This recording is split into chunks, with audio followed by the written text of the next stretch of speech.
नमस्कार, मैं हूं संदीप अखिल और आप देख रहे हैं लल्लूराम.com। ये सब हम जानते हैं कि माता जानकी अशोक वाटिका में थीं, हनुमान जी जो हैं लंका दहन करते हैं और प्रभु श्री राम जो हैं लंका अधिपति रावण का वध करते हैं। इस बात को हम जानते हैं, लेकिन लंका में क्या आज भी इसके साक्ष्य हैं? आज हम इसी पर चर्चा करेंगे।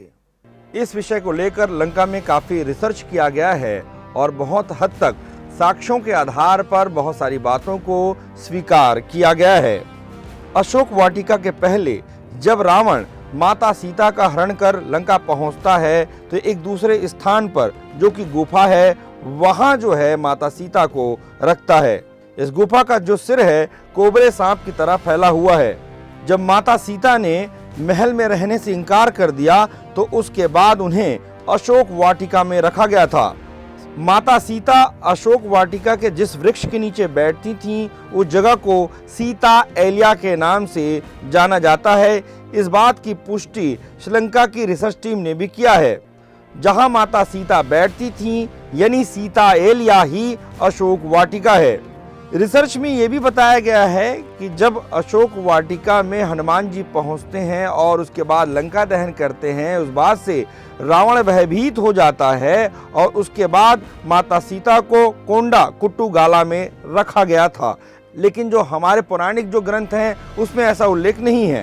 पुरातत्व विभाग को कई गुफाएं मिली हैं जो इस ओर संकेत करती हैं कि ये सीधे रावण के महल की ओर जाती थीं।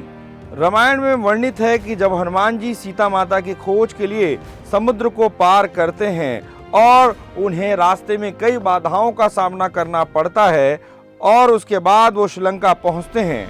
आज भी श्रीलंका में उनके पैर के निशान मौजूद हैं जहां पर श्री हनुमान ने अपने चरण रखे थे। एक शब्द जो है हम उपयोग करते हैं संजीवनी बूटी। संजीवनी बूटी से संबंधित हम ये भी बात जानते हैं कि लक्ष्मण जी जब मूर्छित हो गए थे तो हनुमान जी जो हैं उनके लिए संजीवनी बूटी लाते हैं। आज भी श्रीलंका में उस स्थान पर जहां लक्ष्मण जी मूर्छित होकर गिरे थे उन्हें जहां संजीवनी दी गई थी वहां हिमालय की दुर्लभ जड़ी बूटियों के अंश वहां पर मिले हैं।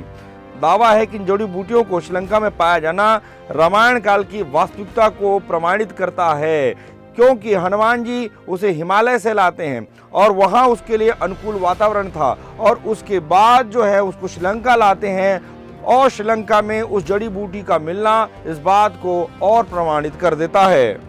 श्रीलंका में वैसे ही विशालकाय हाथी के अवशेष मिले हैं। उस समय हाथी का जो आकार होता था वो वर्तमान जो समय में हाथी हैं उससे बहुत बड़ा होता था। जब भगवान हनुमान जो है श्रीलंका में प्रवेश करते हैं तो हनुमान जी ने अपने एक प्रहार से उस समय उस हाथी को धराशाही कर दिया था। उसके प्रमाण भी लंका में आज स्थित है।